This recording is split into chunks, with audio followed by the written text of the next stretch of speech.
જી sir મારામારી આરોપી પકડવામાં વિશે શું આત્મહત્યા છે કયા માધ્યમથી?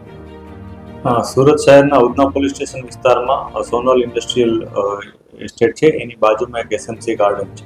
આ ગાર્ડન પાસે ગઈ 5 તારીખે રાત્રિના 11 વાગ્યાની આસપાસ જ્યારે ભોગ બનનાર ચંદ્રકાંત ક્ષીરસાગર કરીને છે એ ત્યાંથી પસાર થતા હતા, પોતાના ઘરે જતા હતા. આ દરમિયાન એમણે કેટલાક લોકોને એ ઝઘડતા જોયા, જેમાં રાજા બિહારી કરીને એક વ્યક્તિ છે, એ અને એના માણસો અમુક અજાણ્યા ઈસમો સાથે ઝઘડતા હતા. એ બાબતને જોઈને પોતે ત્યાં ગયો હતો અને હજી ત્યાં પહોંચ્યો તો એ દરમિયાન જ રાજા અને એનો ભાઈ હિતેશ એ લોકોએ એવું કીધું કે તું શું કામ અહીંયા આવ્યો છે, એમ કરીને એની સાથે ઝઘડો કર્યો ને એના સાથે મારામારી કરી હતી.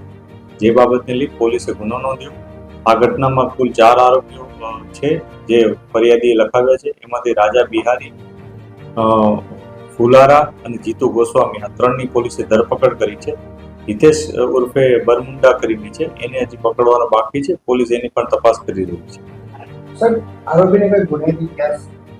આજે આરોપીઓ છે એમાંથી હિતેશ અને રાજા બિહારી અને જે છે ફુલારા કરીને વ્યક્તિ છે, આ બંને વિરુદ્ધ અગાઉ મારામારીના, દારૂના આ પ્રકારના ગુના નોંધાયેલા છે. રાજા બિહારી વિરુદ્ધ પાસાની પણ કાર્યવાહી કરવામાં આવી છે અને ખંડણીના પણ એના વિરુદ્ધના ગુનાઓ છે. હજી જે બીજા આરોપીઓ છે એના પણ ગુનાહિત ઇતિહાસ અમે તપાસી રહ્યા છીએ અને જે પણ અમને વિગતો મળશે એને અમે ઇન્વેસ્ટિગેશનમાં સામેલ કરીશું.